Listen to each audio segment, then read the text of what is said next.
इस वीडियो के माध्यम से जो कहानी मैं आपको सुनाने जा रहा हूँ गौतम बुद्ध की कथा है, जो महत्वपूर्ण और ज्ञान भरी कहानी है।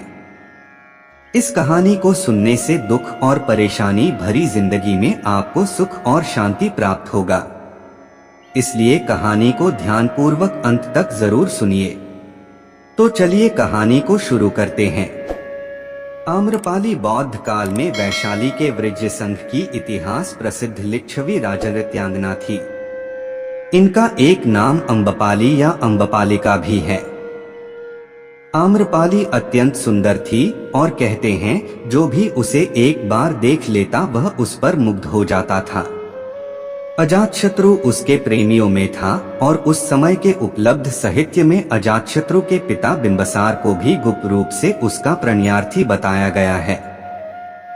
आम्रपाली को लेकर भारतीय भाषाओं में बहुत से काव्य, नाटक और उपन्यास लिखे गए हैं। एक बार की बात है, महात्मा बुद्ध अपने शिष्यों के साथ घूमते हुए वैशाली नगरी में पहुंचे।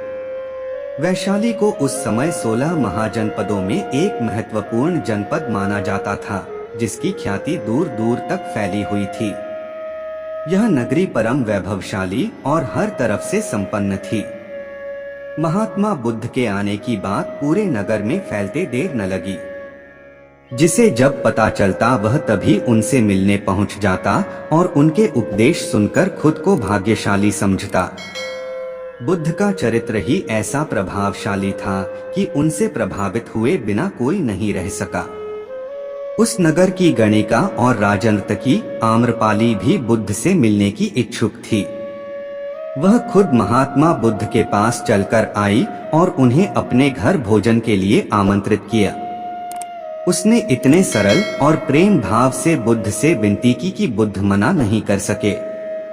जब यह बात उनके शिष्यों को पता चला कि महात्मा बुद्ध ने एक गणिका का आमंत्रण स्वीकार किया है, तो सबने इसका विरोध किया। महात्मा बुद्ध ने बड़ी सरलता से अपने शिष्यों से कहा, मैंने तो उसकी प्रेम भावना देखी। उसने जिस भावना से मुझे बुलाया है वह बिल्कुल पवित्र और निश्चल था। वह आज मुझसे मिलने एक गणिका बनकर नहीं बल्कि एक भक्ति भाव से आई थी। फिर भला मैं कैसे उसका आमंत्रण स्वीकार न करता, वह चाहे एक वेश्या हो या फिर कोई सन्यासी। यथा समय बुद्ध आम्रपाली के घर भोजन के लिए गए। वह पहले से ही भोजन की सारी व्यवस्था करके भगवान बुद्ध के आने की राह देख रही थी। मन में यह विचार भी आ रहा था कि कहीं बुद्ध अपनी बात से मुकर न जाए। इतने बड़े सन्यासी भला क्यों एक वेश्या के बुलाने पर उसके घर आकर भोजन करेंगे। परंतु जैसे ही आम्रपाली ने बुद्ध को अपने घर आते देखा, उसकी प्रसन्नता का ठिकाना न रहा। वह दौड़कर दरवाजे पर गई और उनका स्वागत किया। खुद अपने हाथों से भोजन परोसा और उनकी आवभगत की। महात्मा बुद्ध के शिष्यों ने जो उनके साथ आए थे, जब एक वेश्या को, जिसके कदमों में खुद सम्राट बिंबसार से लेकर अजातशत्रु थे, पूरी वैशाली जिसके एक झलक पाने के लिए तरसती थी, उसे एक सन्यासी के लिए ऐसा व्यवहार करते देख बुद्ध के शिष्यों के मन में अपने गुरु के लिए सम्मान और ज्यादा बढ़ गया।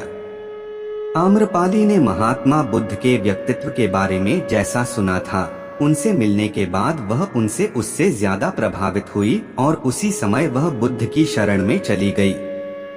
अपनी सारी संपत्ति वह बौद्ध मठ के नाम करके आजीवन भिक्षुणी बन गई। दोस्तों, आप इस कहानी से क्या सीखे, आप हमें कमेंट करके जरूर बताएं। और इसी तरह गौतम बुद्ध कथा सुनने के लिए आप हमसे जुड़े रहना चाहते हैं तो चैनल को सब्सक्राइब करना ना भूलें। कहानी को अंत तक सुनने के लिए आपको दिल से आभार।